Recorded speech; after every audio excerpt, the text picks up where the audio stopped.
ওদিকে সেই কি মিনাক ভট্টাচার্য, ও কিন্তু ভট্টাচার্য না, ও কিন্তু হিন্দু থেকে মুসলমান হয়েছে। ও একদম জামাত ইসলামের নেতার মেয়েকে বিয়ে করেছে।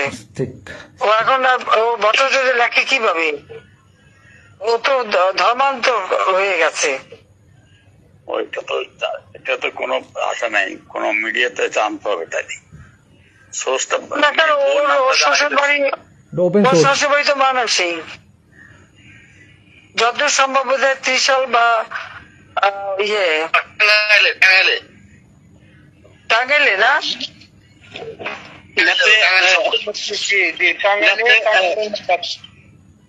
জামাতে ইসলামের নেতা, না না জামাতে ইসলামের নেতা কিন্তু তার মেয়েকে তো এই বিধর্মীর সাথে বিয়ে দেবে না, নিশ্চয়ই তার মুসলমান বানাইছে। এই যে সুশান্তের সাথে শরীফ আজাদ ডাক্তার আইজু নামে লাদায়, সে তো আমাকে খুন করার আহ্বান জানাইছে। শোনান এডিটর সাহেব।